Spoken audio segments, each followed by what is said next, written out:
प्यारे बच्चों, कक्षा 12 बही खाता एवं लेखा शास्त्र company account reissue of forfeited share issued at par at premium, Hindi में कहते हैं सम मूल्य पर निर्गमित अपहरित अंशों का प्रीमियम पर पुनर्निर्गमन। दूसरा बिंदु हमारा है सम मूल्य पर निर्गमित अपहरित अंशों का प्रीमियम पर पुनर्निर्गमन पर जर्नल लेख। तीसरे बिंदु पर हम चर्चा करेंगे एक प्रश्न के माध्यम से जर्नल लेख को समझाना। प्यारे बच्चों, पिछले व्याख्यान पर हम आपको बताए थे सम मूल्य पर निर्गमित अपहरित अंशों का छूट पर पुनर्निर्गमन, उस पर हम एक सवाल भी आपको लगाए थे। आज हम इस व्याख्यान पर सम मूल्य पर निर्गमित अपहरित अंशों का प्रीमियम पर पुनर्निर्गमन से क्या तात्पर्य होगा।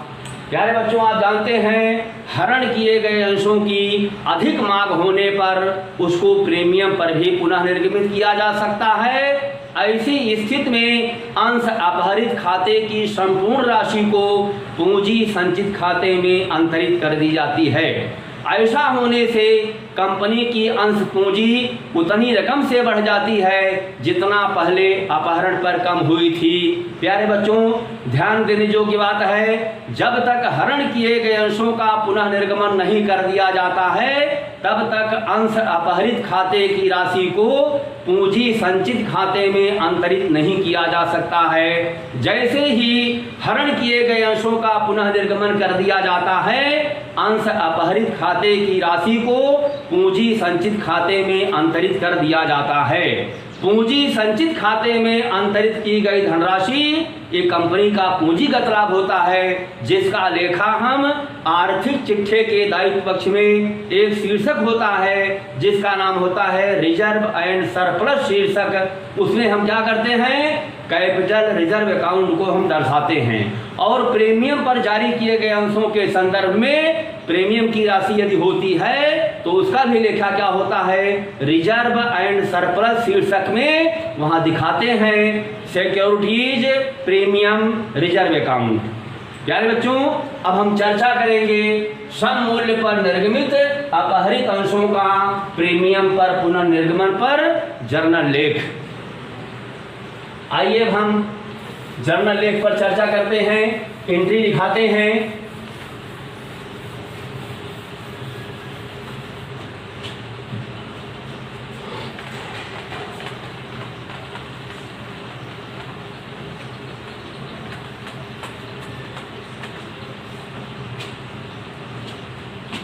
प्यारे बच्चों, ध्यान दीजिएगा, इसमें जो जर्नल एंट्री बनाई जाती है उसका लेखा हम कैसे करते हैं और उसकी प्रक्रिया क्या होती है। तो एंट्री बनाएंगे हम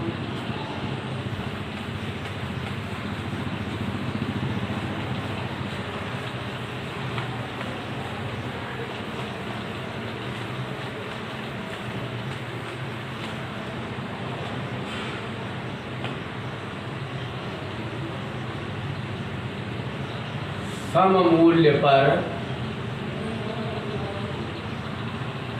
निर्गमित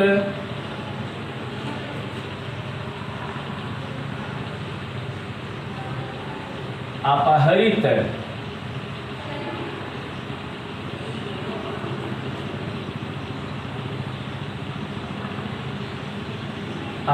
अंशों का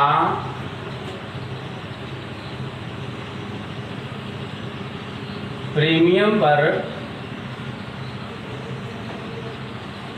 पुनर्निर्गमन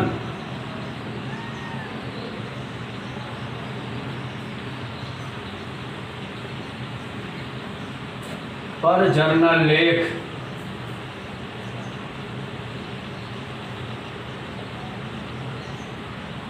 प्यारे बच्चों, यहां ध्यान दे रहे हो, हरण किए गए फिर से बेचे जा रहे हैं तो लेखा बनाया जाता है bank account DR,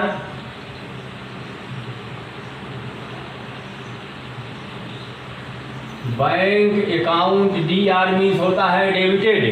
bank account DR यह किस रकम से किया जाएगा, amount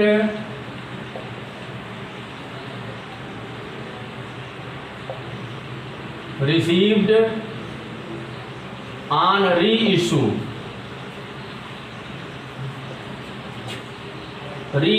of forfeited share।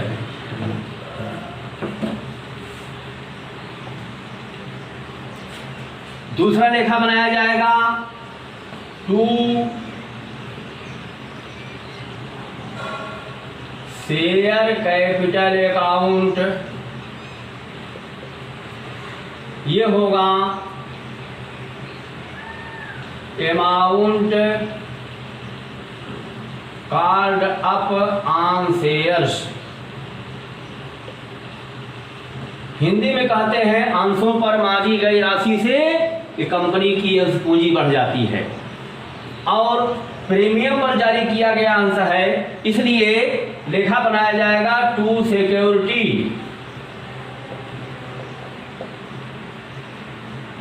Securities premium.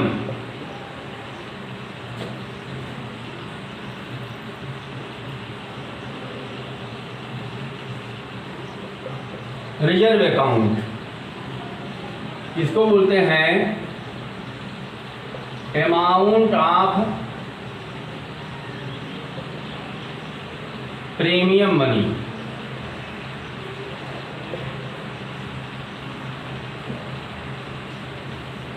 इसका विवरण लिखा जाएगा being 100 forfeited share reissued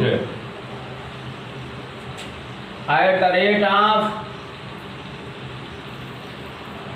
reissued at premium।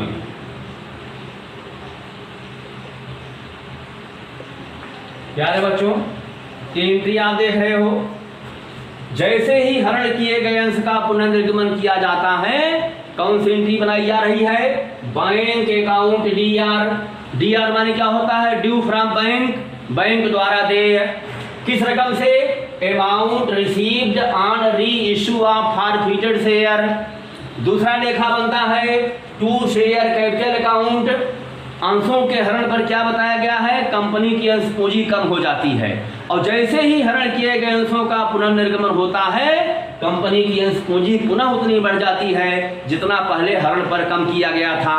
तो लेखा बन रहा है टू शेयर कैपिटल अकाउंट। यह लिखा जाएगा अमाउंट कॉल्ड अपॉन शेयर्स। अंशों पर मांगी गई राशि से कंपनी की अंश पूंजी बढ़ जाती है, और प्रीमियम पर अंश को जारी किया गया है, इसलिए एंट्री बनाई जा रही है to securities premium reserve account. यहाँ लिखा गया है अमाउंट ऑफ प्रीमियम मनी, यानी जो प्रीमियम की राशि प्राप्त हो गई है उससे यह लेखा क्या बनाया गया है?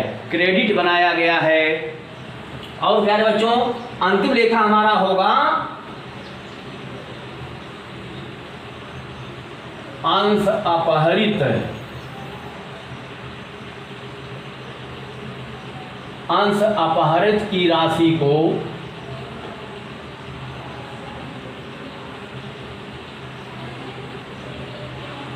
पूंजी संचित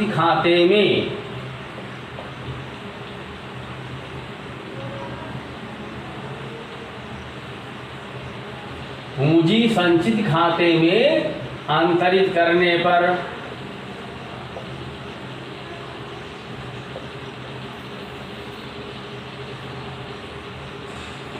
अब लेखा बनेगा share forfeited account D R.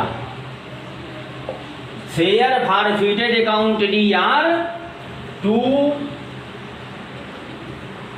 Capital reserve account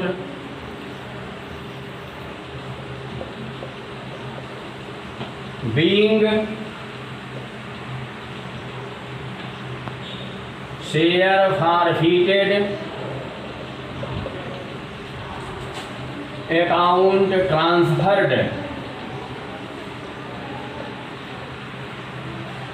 transfer to capital reserve account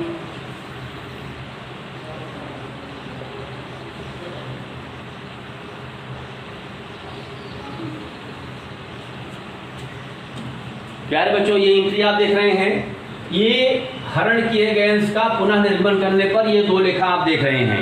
एक बार बैंक में एंट्री होती है, बैंक में रुपया प्राप्त होने का लेखा, तो bank account DR 2 share capital account 2 securities premium reserve account, और अंश अपहरित की राशि को पूंजी संचित खाते में अंतरित करने पर क्या लेखा लिखाया गया है? Share forfeited account DR 2 capital reserve account.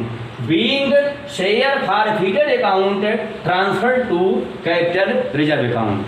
प्यारे बच्चों, अब हम क्या करेंगे, एक प्रश्न के माध्यम से आपको हम इस एंट्री को समझाएंगे। प्यारे बच्चों, यह प्रश्न आपको दिया जा रहा है, एक कंपनी ने 10 रुपए वाले 5000 अंश जनता को निर्गमित किए। राशियां इस प्रकार देय हैं: 2 रुपए आवेदन पर, 2 रुपए आवंटन पर, 2 रुपए प्रथम मांग पर, 2 रुपए द्वितीय मांग पर और 2 रुपए अंतिम मांग पर। सभी राशियां यथा समय प्राप्त हो गईं। केवल एक अंशधारी जिसे 200 अंश दिए गए थे आवंटन तथा आगे की किस्तों का भुगतान न कर सका, अतः उसके अंशों का हरण कर लिया गया और हरण अंश 12 रुपए प्रति अंश की दर से पुनः निर्गमित कर दिया गया। कंपनी की पुस्तकों में जर्नल प्रविष्टियां कीजिए। प्यारे बच्चों, यह प्रश्न आपको दिया गया है, इसको हल करना है। हम सवाल को हल कर रहे हैं, आप कॉपी में नोट भी करते रहिएगा और ध्यान से सुनते भी रहिएगा। प्यारे बच्चों, देख रहे हैं कंपनी ने कितने अंश जारी किए हैं? 5000 अंश, प्रत्येक की कीमत 10 रुपए प्रति अंश है। तो यहां लिखा जाएगा, एक हम तालिका बना रहे हैं, 5000 share issued at the rate of 10 each बराबर 50,000 रुपए कंपनी को प्राप्त होंगे।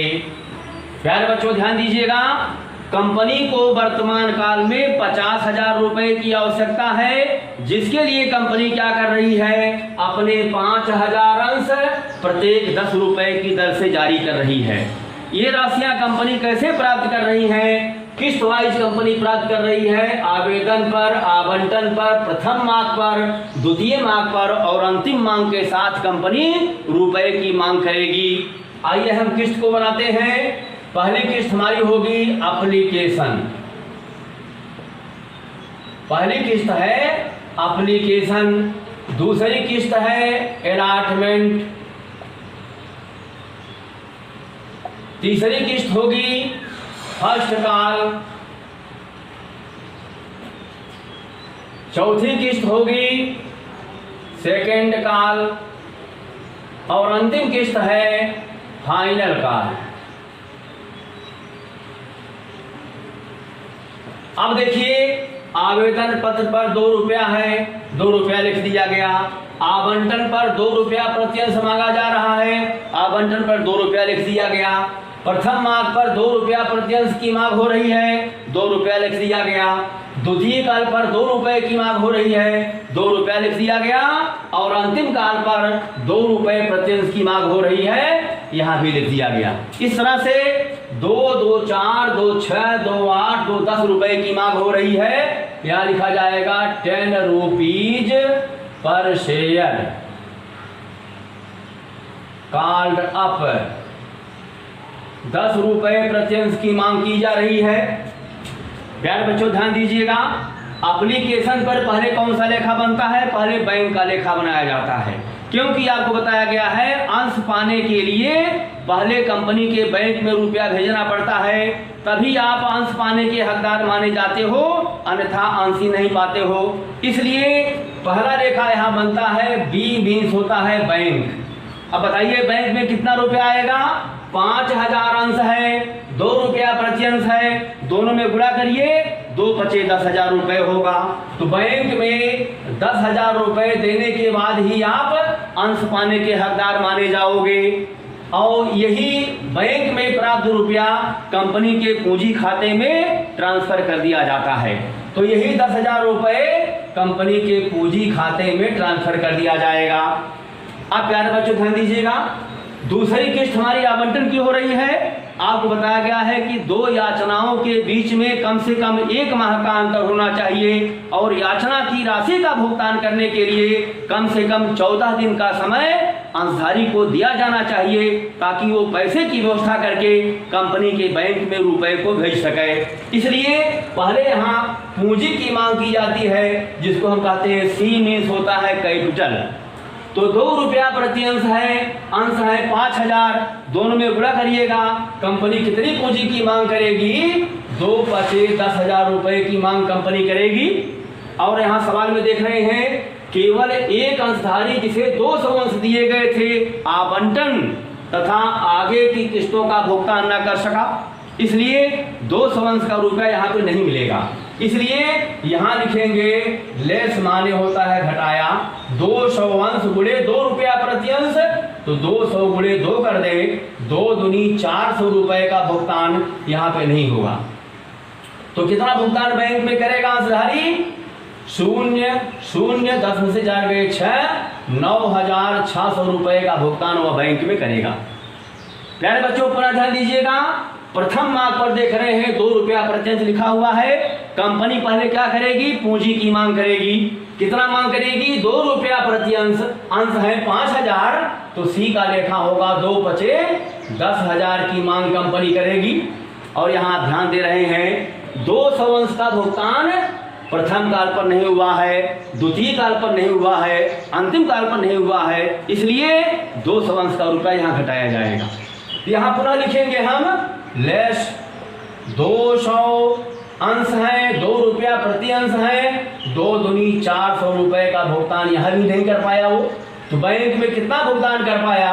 9,600 रुपए का भुगतान वह बैंक में कर पाया। कौन कर पाया? अंशधारी। पुनः देखिएगा, द्वितीय मांग कंपनी करेगी, तो यहाँ पहले सी का लेखा बनाया जाएगा। 2 रुपया प्रति अंश, अंश है 5000, 5 दूनी 10,000 रुपए की मांग कंपनी करेगी।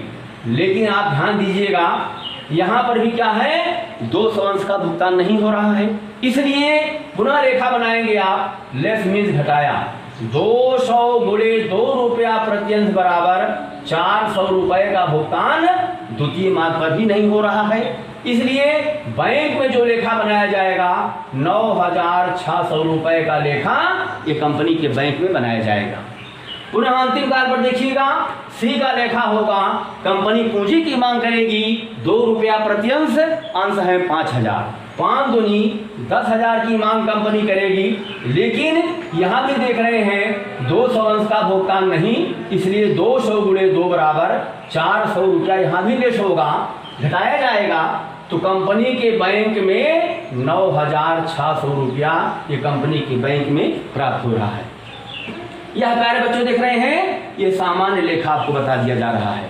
और अंश के हरण का एक तालिका और हम बनाएंगे, एक टेबल और बनाएंगे हम, जिससे आप समझ पाएंगे कि किन किस्तों पर रुपया प्राप्त हुआ, किन किस्तों पर रुपया नहीं प्राप्त हुआ और अंश का हरण कर लिया गया। तो एक किस्त और बनाते हैं हम, यहाँ लिखेंगे 200 शेयर। अभी अंश के हरण का हम तालिका बना रहे हैं, इससे आपको आसानी होगी, सवाल लगाने में आसानी हो जाएगी। 200 शेयर फॉरफिटेड, 200 अंश का हरण। अब देखिए 200 अंश का हरण किया जा रहा है। एप्लीकेशन एक ऐसा किस्त होता है जहां 100 रुपए कंपनी को प्राप्त हो जाते हैं, इसलिए यहां लिखेंगे हम एप्लीकेशन पर 200 गुणे 2 बराबर 400 रुपया ये कंपनी को प्राप्त हो चुका है, यह कंपनी को प्राप्त है। यहां लिखेंगे AMT मीन्स होता है amount, RECD amount received which is forfeited, जिसको कंपनी जब्त कर लेगी। अब आइए आवंटन पर देख रहे हैं, आवंटन वाली किस्त पर 200 अंश का हरण किया जा रहा है, तो 200 गुणे 2 बराबर 400, यहाँ क्रॉस का निशान लगाएंगे, इसका मतलब यह रुपया कंपनी को नहीं मिला। यहाँ लिखेंगे अमाउंट AMT अमाउंट अनपेड, धनराशि अप्राप्त, व्हिच इज क्लोज्ड, जिससे आवंटन वाली किस्त को बंद कर दिया जाएगा।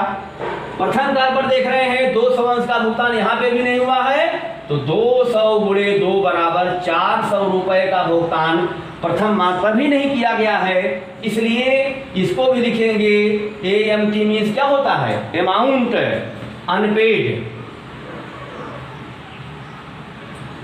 Amount unpaid which is closed, जिससे प्रथम मांग खाते को बंद कर दिया जाएगा। और आप देख रहे हैं द्वितीय काल पर भी क्या है? 200 गुणे 2 रुपया प्रति अंश का भुगतान नहीं हुआ, अर्थात 400 रुपए का भुगतान नहीं हुआ। यहां भी लिखेंगे amount AMT unpaid, amount unpaid which is closed, जिससे हम द्वितीय मांग खाते को बंद कर देंगे। और अंतिम काल पर भी देख रहे हैं 200 अंश गुणे 2 रुपया प्रति अंश बराबर 400 का भुगतान नहीं हुआ, यहां भी लिखेंगे AMT means amount unpaid, amount unpaid which is closed, जिससे अंतिम खाते को भी बंद कर दिया जाएगा। अब ये हमारा तालिका बन गया है, जिससे हम समझ पाएंगे कि कौन से किस्त को बंद किया जाना है और किस किस्त के रुपए को हमें अंश अपहरित खाते में ले जाना है। तो इस तालिका से आसानी हो गया है, हम सवाल आसानी से कर पाएंगे। अब हम क्या करेंगे? अब हम सामान्य रेखा आपको बता रहे हैं। पहले हम एप्लीकेशन पर कितना रुपया मांगा गया, कितना मिला, आवंटन पर कितना मांगा गया, कितना मिला, प्रथम काल पर कितना मांगा गया, कितना मिला, द्वितीय काल पर कितना मांगा गया, कितना प्राप्त हुआ, और अंतिम काल पर कंपनी कितनी मांगी और कंपनी को कितना प्राप्त हुआ, इसकी एंट्री पहले हम करेंगे। इसके बाद अंश के हरण का लेखा किया जाएगा, उसका पुनः निर्गमन का लेखा किया जाएगा, और अंतिम लेखा क्या होगा? अंश अपहरित खाते की राशि को पूंजी संचित खाते में कैसे ले जाया जाएगा। आइए हम एंट्री बनाते हैं। Journal entry, journal entry in the books of company, in the books of company। प्यारे बच्चों, एंट्री हम सीधे बना रहे हैं।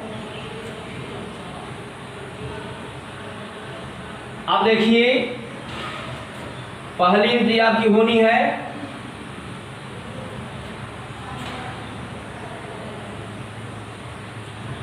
कौन सी एंट्री पहले होनी है? एप्लीकेशन पर पहले बैंक का लेखा किया गया है, पहले उसका लेखा किया जाएगा। तो एंट्री बनेगी bank account DR, bank account DR कितना रुपया लिखा है? 10,000 रुपया।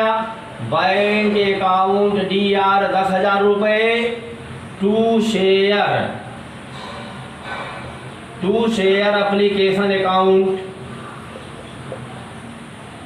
टू शेयर एप्लीकेशन अकाउंट 10,000 रुपये, ये क्रेडिट पक्ष में लिखा जाएगा। बीइंग नरेशन लिखेंगे हम, being share application, being share application money received RECD। प्यारे बच्चों, ये पहली एंट्री आपकी हो गई है। बैंक में रुपया प्राप्त होने का लेखा पहला लेखा कर दिया गया। लेखा बना बैंक अकाउंट DR 10,000 रुपये, टू शेयर एप्लीकेशन अकाउंट 10,000 रुपये, being share application money received. दूसरा लेखा हम बना रहे हैं पूंजी खाते में अंतरित होने का लेखा हम बना रहे हैं। तो लेखा बनेगा share application, share application account DR, धनराशि होगी 10,000 से डेबिट किया जाएगा to share capital account, to share capital account, धनराशि होगी 10,000 रुपये, यह क्रेडिट पक्ष में लिखा गया। Being transferred, being transferred made, अर्थात किस्त के रुपए को पूंजी खाते में अंतरित किया गया। प्यारे बच्चों, आपको बताया गया है प्रत्येक किस्त के दो दो लेखे होते हैं। एक बार बैंक में रुपया प्राप्त होने का लेखा, दूसरा पूंजी खाते में ट्रांसफर होने का लेखा किया जाता है। तो एप्लीकेशन के दोनों लेखे बना दिए गए। अब हम आवंटन वाले किस्त के लेखों को बनाएंगे। अब एंट्री बनाई जाएगी, पहले पूंजी की मांग की जाएगी और किस्तों पर। इसलिए पहले कौन सा लेखा बनेगा? किस्त को डेबिट करिएगा, share allotment account DR, share allotment account DR। कितना रुपए लिखा जाएगा? 10,000 रुपए। यहां लिखिएगा 10,000 रुपए टू शेयर कैपिटल अकाउंट। ये धनराशि होगी क्रेडिट पक्ष में लिखी जाएगी 10,000 रुपए। Being share allotment money due. Being share allotment money due हो गया है, अंश आवंटन की राशि दे हुई अर्थात मांगी गई। क्या लिखा किया गया? शेयर अलॉटमेंट अकाउंट DR 10,000 रुपए टू शेयर कैपिटल अकाउंट 10,000 रुपए। Being share allotment money due. दूसरा लेखा होगा बैंक में प्राप्त होने का लेखा किया जाएगा। तो एंट्री बनेगी बैंक अकाउंट DR। देखा धनराशि क्या लिखी जाएगी? 9,600 रुपए। यहां लिखेंगे 9,600 रुपए to share allotment account, to share allotment account 9,600 रुपए बैंक में प्राप्त हुआ। किसका प्राप्त हुआ? अंश आवंटन खाते का रुपया प्राप्त हुआ। विवरण लिखा जाएगा being share allotment money received RECD, received less 200 share. 200 share means होता है 200 अंश के रुपए को कम करके अंश आवंटन की राशि प्राप्त की जा रही है, की गई। प्यारे बच्चों, हम प्रथम कार का लेखा बनाएंगे। प्रथम कार का लेखा होगा, पहले किस्त को डेबिट करेंगे, पूंजी को क्रेडिट करेंगे, क्योंकि पहले मांग हो रही है। तो लेखा बनेगा share first call account DR। कितना रकम होगा? यहां लिखा जाएगा 10,000 रुपए to share capital account. Amount होगा 10,000 रुपए। बीइंग, विवरण हो रहा है, being share first call money due. प्रथम मांग खाते की राशि दे हुई, प्रथम मांग खाते की राशि मांगी गई। अब दूसरा लेखा होगा बैंक में रुपया प्राप्त होने का लेखा होगा। तो एंट्री बनाई जाएगी bank account DR। Bank account DR कितना रुपया होगा? 9,600 रुपया to share first call account. धनराशि होगी 9,600 रुपए। विवरण लिखा जाएगा being share first call money received. RECD मान हो गया रिसीव्ड, लेस माने कम करके 200 शेयर। प्यारे बच्चों, अब हम द्वितीय मांग खाते का लेखा बनाएंगे। अब द्वितीय मांग खाते का लेखा होगा तो लेखा बनाया जाएगा, इसको मिटा दे रहे हैं। ये देखें सेकेंड कार का लेखा होगा, यहां लिखते हैं हम share second call account DR 10,000 रुपए टू शेयर कैपिटल अकाउंट 10,000 रुपए। Being share second call, being share second call money due, क्योंकि दोनों रकमें एक हैं, केवल यहाँ किस्त को बदलना है। क्या लिखा गया, share second call account DR 10,000 रुपए टू शेयर कैपिटल अकाउंट 10,000 रुपए, being share second call money due. अब बैंक में रुपया प्राप्त होने का लेखा कर लीजिए, तो बैंक अकाउंट डीआर 9,600 रुपए यहाँ पर भी होगा और टू शेयर सेकेंड कॉल यहाँ हो जाएगा, तो to share second call account 9,600 रुपया, being share second call, being share second call money received less 200 share.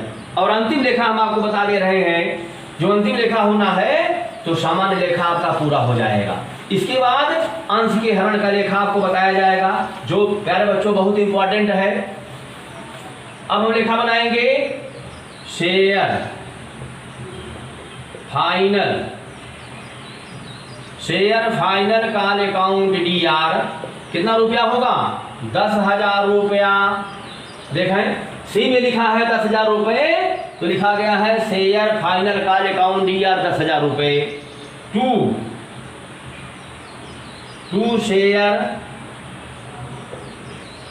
Capital account यहां लिखेंगे आप 10,000 रुपए। विवरण लिखा जाएगा, being share final call money due, due माने होता है दे हुआ, मांगा गया। अब दूसरा लेखा होगा, बैंक में रुपया प्राप्त होने का लेखा किया जाएगा, तो एंट्री बनाई जाएगी bank account DR, bank account DR. देखें धनराशि क्या है, बैंक के सामने 9,600 रुपये लिखा हुआ है, क्या लिखेंगे 9,600 रुपये to share final call, to share final call account 9,600 रुपये लिखा गया, being share final call money received, RECD received less 200 share, less है 200 शेयर माने 200 अंश के रुपए को कम करके अंतिम मांग खाते की राशि प्राप्त की जा रही है। प्यारे बच्चों, ये सामान्य लेखा आपको बता दिया गया। अब हम बताएंगे अंश के हरण करने का लेखा कैसे किया जाएगा। ये वेरी अहम प्रश्न है, वेरी इंपॉर्टेंट प्रश्न है। आप प्यारे बच्चों, अंश के हरण का लेखा आपको किया जा रहा है, ध्यान दीजिएगा। आप देख रहे हैं, ध्यान दीजिएगा, केवल एक अंशधारी जिसे 200 अंश दिए गए थे, आवंटन तथा आगे की किस्तों का भुगतान न कर सका, उसके अंशों का हरण कर लिया गया। अब हरण का लेखा जब होता है, क्या आपको बताया गया है, कंपनी की अंश पूंजी कम हो जाती है। किस रुपए से कम होती है, अंश गुणे अंश पर मांगी गई राशि से कंपनी की पूंजी कम कर दी जाती है। तो लेखा बनता है, यहां लिख लें आप, हरण का लेखा।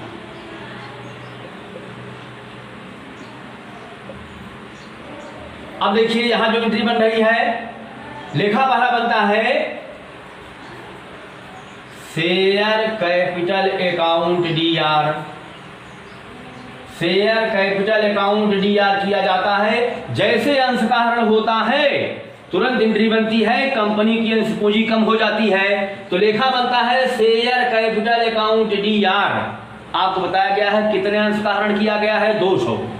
उस पर कुल कितनी मांगे हुई है, 2, 2, 4, 2, 6, 2, 8, 2, 10 रुपए की मांग हुई है। तो मांग का भी ध्यान देना पड़ेगा और कितने अंश का हरण किया गया है उसका भी ध्यान देना पड़ेगा। तो यहाँ लिखा गया है शेयर कैपिटल अकाउंट डीआर 200 अंश का हरण है, 200 गुणे मांग कितना है, 10 रुपए की मांग कर ली गई है, इसलिए बराबर 2,000 रुपए से कंपनी की पूंजी कम हो जा रही है। तो लेखा बना शेयर कैपिटल अकाउंट डीआर 2,000 रुपए अब उन किस्तों को बंद करिए जहां कंपनी को रुपए नहीं प्राप्त हुए हैं, अर्थात ना तो आवंटन मिला है, ना प्रथम माह पर मिला है, ना द्वितीय काल पर मिला है, ना अंतिम काल पर मिला है। इसलिए ऐसे किस्तों को बंद करना होगा, क्योंकि बताया गया है कि मांगों पर जो प्राप्य रकम है उसके प्राप्त होने की आशा समाप्त हो जाती है, अतएव उसको बंद करना पड़ता है, अर्थात क्रेडिट करना पड़ता है। इसलिए आवंटन वाली किस्त को बंद कर दिया जाए। किस रकम से? Amount unpaid which is closed. तो आइए खाते को बंद करें, हम लिखेंगे to share allotment account, to share allotment account. इस पर जो 400 रुपए देखिए यहाँ क्रॉस लगा है, नहीं मिला है, इस 400 रुपए से आवंटन वाली किस्त को बंद कर दिया जाएगा, क्योंकि इस पर रुपया मिलने की कोई संभावना अब नहीं है, क्योंकि अंश का हरण कर लिया गया है। अब आइए प्रथम काल पर देखिए, 400 रुपए यहाँ भी नहीं मिला हुआ है, इसलिए प्रथम काल खाते को बंद करिए। तो क्या लेखा बनेगा? टू माने होता है क्रेडिट कर दिया गया, खाते को बंद कर दिया गया। टू शेयर फर्स्ट काल अकाउंट को भी बंद करना होगा, क्योंकि अंश का हरण कर लिया गया है, अब इस पर रुपया मिलने की कोई भी उम्मीद नहीं बचती है। अब आइए देखिए द्वितीय काल पर भी क्या है, 400 रुपए का भुगतान नहीं हुआ है, अब भुगतान नहीं हो पाएगा क्योंकि अंश का हरण कर लिया गया है, इसलिए द्वितीय काल खाते को भी बंद करना पड़ेगा, अर्थात क्रेडिट करना पड़ेगा। तो लिखा जाएगा टू शेयर सेकेंड काल अकाउंट।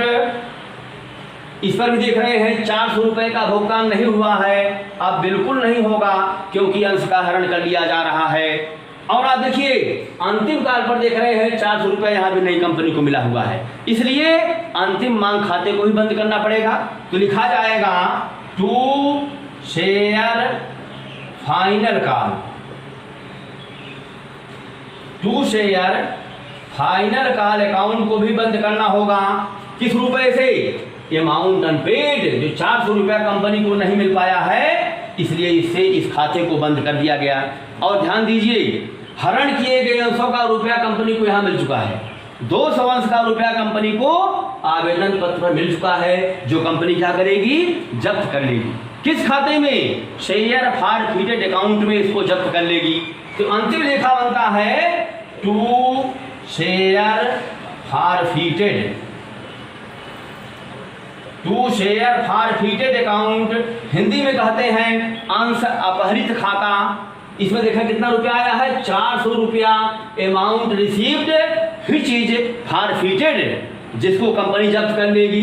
तो आप देख रहे हैं 400 रुपया, ये कंपनी का क्या माना जाएगा? ये कंपनी का पूंजीगत लाभ होगा। लेकिन आप देख रहे हैं इसको हम कहाँ ले जाएंगे? अभी हम इसको पूंजी संचित खाते में ट्रांसफर करेंगे, क्योंकि हरण किए गए अंश का बेचान कर दिया गया है, पुनः निर्गमन कर दिया गया है, इसलिए यह रुपया कहाँ चला जाएगा? अब कंपनी के पूंजी खाते में, पूंजी संचित खाते में इसको अंतरित कर दिया जाएगा। प्यारे बच्चों, इसका हम विवरण लिख रहे हैं। Being 200 share forfeited, being 200 share forfeited due to non माने होता नहीं, due to non payment, due to non payment of, किस्तों का नाम लिख दीजिए, आप share allotment, share allotment first second and final call. देखें लिखा गया है being 200 share forfeited due to non payment of share allotment first second and final call. आप देखें बच्चों, शेयर कैपिटल अकाउंट डीआर किया गया, 200 अंश का हरण है, 10 रुपए की मांग की गई है, 2000 रुपए से कंपनी की पूंजी कम हो गई। इस पूंजी के कम होने के कारण क्या है? आवंटन पर 400 रुपया न मिलना, प्रथम काल पर 400 रुपया न मिलना, द्वितीय मांग पर 400 रुपया न मिलना और अंतिम मांग पर 400 रुपया न मिलना और आवेदन पत्र पर 400 रुपया मिल जाना, जो कंपनी के लिए पूंजीगत लाभ होगा, जिसको हम कहाँ ले जाएंगे? अभी इसको ले जाएंगे हम कैपिटल रिजर्व अकाउंट में, इसको हम अंतरित करेंगे। अब हमारा दूसरा लेखा क्या बनेगा, पुनः निर्गमन करने का लेखा। यहाँ लिखा गया हरण अंश 12 रुपए प्रत्यंश की दर से पुनः निर्गमित कर दिया गया। अब प्यारे बच्चों ध्यान दीजिएगा, हरण किया गया अंश का पुनः निर्गमन हो रहा है, इसकी अधिक मांग हो रही है, इसलिए इसको प्रीमियम पर पुनः बेचा जा रहा है। तो एंट्री बनेगी, अब देखिए पुनर्निर्गमन,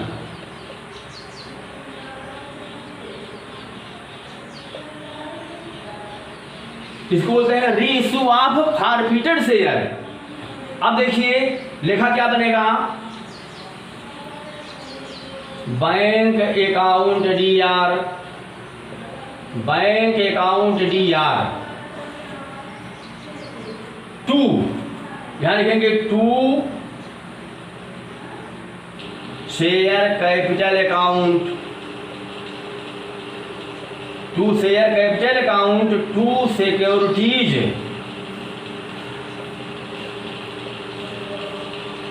प्रीमियम,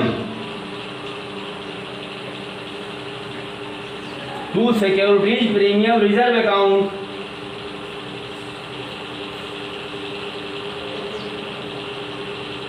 अब देखें यहां लिखा गया है bank account DR 2 share capital account 2 securities premium reserve account. अब देखिए कितने अंश हरण किए गए थे, 200 अंश। तो 200 अंश पर यहाँ देखिए 200 अंश है, 10 रुपए की मांग से ये कंपनी की पूंजी बढ़ जाएगी। जितनी कंपनी की पूंजी पहले कम हुई थी, देखिए कितना कम हुई थी, कंपनी की पूंजी पहले 2000 रुपए से कम हुई थी, और जैसे इसका पुनः निर्गमन किया जाएगा कंपनी की अंश पूंजी पुनः उतनी बढ़ जाती है जितना पहले हरण पर कम की गई थी। इसलिए यहाँ क्या लिखा गया, 200 हरण किया गया अंश गुणे 10 रुपए के भाव से कंपनी की पूंजी बढ़ जाएगी। तो कितनी बढ़ जाएगी, 2000 रुपए से कंपनी की अंश पूंजी जो यहाँ कम हुई थी वह पुनः बढ़ जा रही है। और आप देख रहे हैं यहाँ लिखा गया है 2 सिक्योरिटीज प्रीमियम रिजर्व अकाउंट, क्योंकि आप देख रहे हैं कि 10 रुपए का अंश 12 के भाव से बेचा जा रहा है, अर्थात 2 रुपए प्रीमियम की राशि कंपनी को मिल रही है। इसलिए यहाँ ध्यान दीजिएगा 200 अंश गुणे 2 रुपया प्रति अंश, जिसका नाम क्या होता है, 2 सिक्योरिटीज प्रीमियम रिजर्व अकाउंट। इसमें कितना मिल जाएगा, 400 रुपया ये कंपनी को मिल जाएगा। तो बैंक में कुल कितना रुपया कंपनी को मिला, 2400 रुपया कंपनी को मिला। अब देखिए एंट्री बनाई गई है, बैंक अकाउंट डीआर 2400 रुपया, 2 शेयर कैपिटल अकाउंट में मिला है 2000 रुपए, 2 सिक्योरिटीज प्रीमियम रिजर्व में मिला है कंपनी को 400 रुपया। ये क्या कहलाएगा, इसको कहेंगे हम ये कंपनी का पूंजीगत लाभ है। और ये भी देख रहे हैं ये भी कंपनी का पूंजीगत लाभ है। इस तरह से आप देख रहे हैं कंपनी को कुल 800 रुपए का पूंजीगत लाभ हो रहा है। 400 रुपए प्रीमियम के माध्यम से कंपनी को लाभ मिल रहा है और 400 रुपया कंपनी को अंश के हरण के माध्यम से लाभ मिल रहा है। इस तरह से कंपनी का कुल पूंजीगत लाभ जो हुआ है वो 800 रुपए का हुआ है। इसका दोनों का लेखा हम कहाँ करेंगे, अब कंपनी के बैलेंस शीट के दायित्व पक्ष में एक कॉलम होता है जिसका नाम होता है रिजर्व एंड सरप्लस। उसमें लिखा जाएगा कैपिटल रिजर्व अकाउंट, पुनः लिखा जाएगा सिक्योरिटीज प्रीमियम रिजर्व अकाउंट। आइए हम अंतिम लेखा करते हैं। अब यहाँ लिखेंगे बीइंग, इसका विवरण हो रहा है, being 200 forfeited, being 200 forfeited share reissued at the rate of 12 rupees per share, 12 rupees per share. ये देखिए आपके ये पुनः निर्गमन का लेखा कर दिया गया। और एक लेखा और क्या होना है, अंश अपहरित खाते की जो राशि यहाँ 400 रुपया आई है इसको हम कहाँ ले जाएंगे, कैपिटल रिजर्व अकाउंट में ट्रांसफर करेंगे। तो उसका जो लेखा हम बनाएंगे आपके लिए, वो लेखा अंतिम लेखा हमारा होगा, उसका नाम होगा share forfeited, share forfeited account D R. कितना रुपये देखिए लिखा है, 400 रुपया जो लिखा हुआ है इसको यहाँ डेबिट कर दीजिए। और किस खाते में ले जाइए? कैपिटल रिजर्व अकाउंट में ले जाइए। तो यहाँ लिखेंगे to capital RESERVE to capital reserve account में 400 रुपया लिखा जाएगा। ये देखिए ये कंपनी का पूंजीगत लाभ हुआ, जिसका लेखा बताया गया है कि बैलेंस शीट के दायित्व पक्ष में दिखाया जाएगा 400 रुपया यह और 400 रुपया यह सिक्योरिटी प्रीमियम रिजर्व के सामने 400 लिखा है। ये दोनों रकमें कहाँ जाएंगी? बैलेंस शीट के दायित्व पक्ष में। Being share forfeited, being share forfeited account